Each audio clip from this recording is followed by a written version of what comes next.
and welcome to 5 Tricks with Glue Compressor.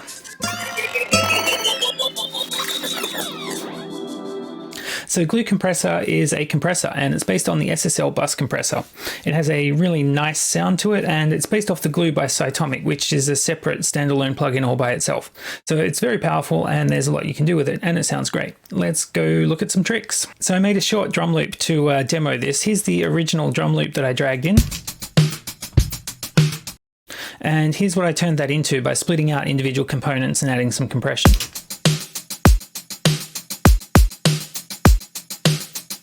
So it sounds a lot cleaner and a lot more full, and most of that comes down to the compression. Let's have a look at some of the compression tricks that I've used in here. So first up, I've used some soft clipping. Now what I've done is I've dragged in a new electric kick sample. I'm just using the soft clipping on Glue Compressor to make that as loud as it can be. Let's have a look at that in Smexoscope. So without the soft clipping, you can see the shape of the kick has a nice loud transient at the start and then it decays away. After we turn on soft clipping, you can see that it's just a big slab. There's no peak at the start, it's just a big slab of audio.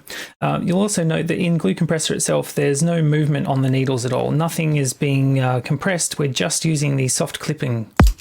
Now the way that you dial in the amount of clipping is using the makeup knob. So let's loop this kick. And I'll keep dialing up the makeup until the sound of the kick just falls apart entirely. So somewhere around there I can hear some like real woodiness starting to come into it. It's distorting a fair bit. And I would normally back it off from that point. So I think we had it at about 3.5 dB. This is starting to fall apart at 5.8. If we keep going, the kick will just completely destroy itself. And for most music, that's not going to be a useful kick at all. So we'll bring that back down to 3 and a bit.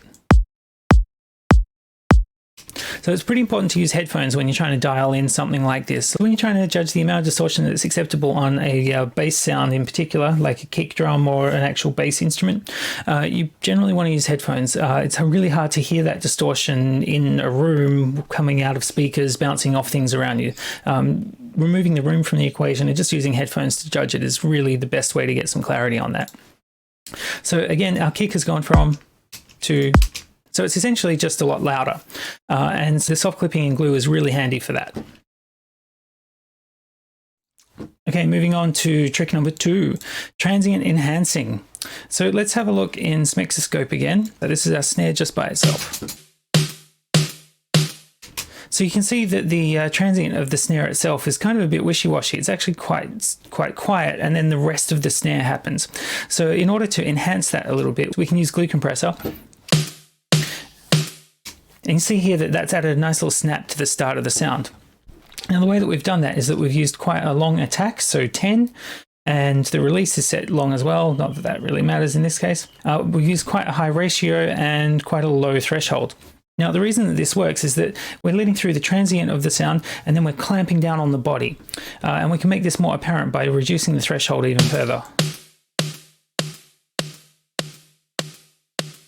You can hear there we're just letting through the transient. As we let the threshold back up, we're going to let through more of the original sound. So I'll unfreeze Smexoscope.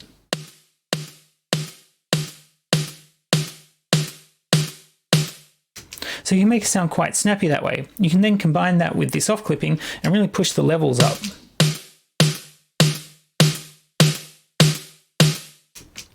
So we've taken our sound from, which is a snare, but it's not very powerful, to this, which has heaps of whack to it. Moving on to our third trick, we've got sidechaining. And I don't know that a lot of people know this, but there is a sidechaining toggle on Glue Compressor, and you just open it with this little arrow, and you can take your audio from any other audio channel and then sidechain off it. Now you don't get a nice display like you do with the other compressor where you can see your input and your output, but you can actually watch on the meters what's happening. So we're sidechaining our hats on this channel here. So we'll just loop that. And if we just listen to our hats without the sidechain, they're quite static in level. And if we add the sidechaining, you can hear they're pulsing with the beat. And so that's achieved by using a really fast attack and using a quite short release in this case, and a pretty reasonable ratio of 4. Now the way to dial this in is to bring the threshold up so that you can't hear the sidechaining at all, and then pull it all the way down until it's a bit too extreme. So once you've got that happening, if your release isn't set appropriately, it'll be pretty obvious. Let's dial this in again. You can see on the glue display here that we're never getting back to 0, so the release is too long. When the release is completed, it should be coming back to 0. We're obviously not hitting 0, so the release is too long, so we keep ducking over and over again. So we'll bring the release down until we get the pulsing that we want.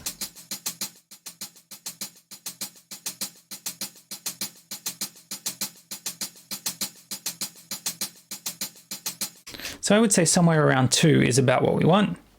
And then we can bring the threshold up so we get just the right amount of pulsing. Not too much that it's super audible, and not enough where the hats just sound static and they kind of interfere with the rest of the sounds. I'll unsolo this track so we can hear it in context.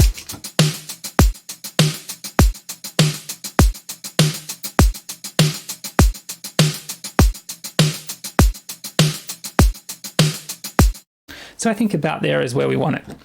So that's sidechaining with Glue Compressor. So for our last two tricks, this is kind of bus compression.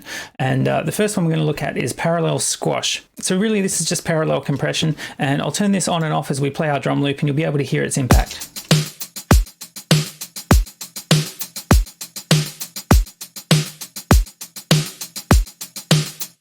So it really adds some grit and some kind of roominess to the overall sound. It's a little bit subtle, but you can hear it mainly taking effect on the quiet sounds. It's bringing them up in volume and making them more apparent. And the way this is done is using a short attack, a short release, heavy ratio, and a very low threshold. So we're absolutely squeezing this sound for everything it's got. And we're pushing the makeup up a lot. By itself, this sounds pretty horrible. So that's way too much compression, right? And the trick here is then just to blend it in with the original dry signal. So this is dry, which to my ear sounds a little bit too clean and a little bit too clinical. And wet sounds way too compressed. And somewhere in the middle is going to sound pretty nice.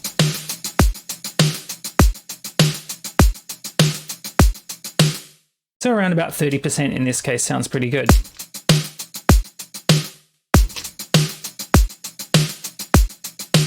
You can hear that it's lengthening all of the quiet sounds in the background.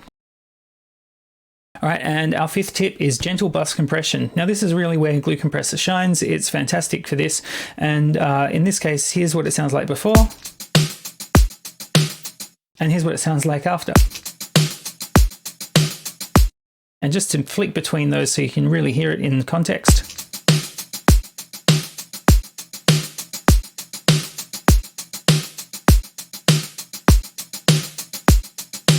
So what we're doing here is we're using a pretty medium attack and a pretty medium release and a very small ratio. So this is just compressing a tiny bit. Once again, similar to the sidechaining, you can overdo the threshold to get the timing just right. So let's do that.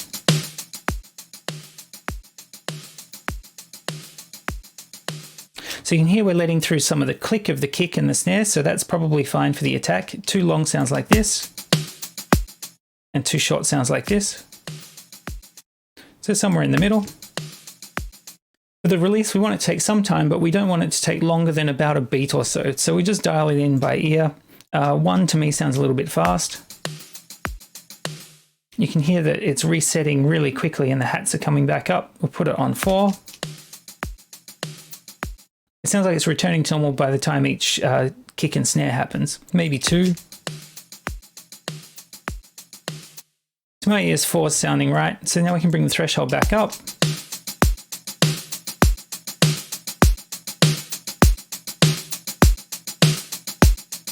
And we essentially just want to have somewhere between 0 and 5 dB of compression. 5 dB of compression on a bus is still quite a lot.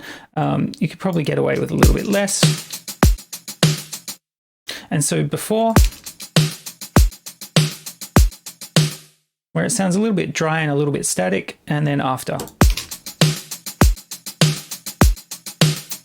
where it's still got punch, but all those quiet things have again been brought out and made even louder. So that's 5 tricks with AutoPan. I hope you enjoy it. I hope you use those tricks in your mixdowns moving forward. And remember, this project and all of the projects for videos are available on my Patreon. You can go check those out. And remember to hit subscribe, and I'll catch you in the next 5 tricks with.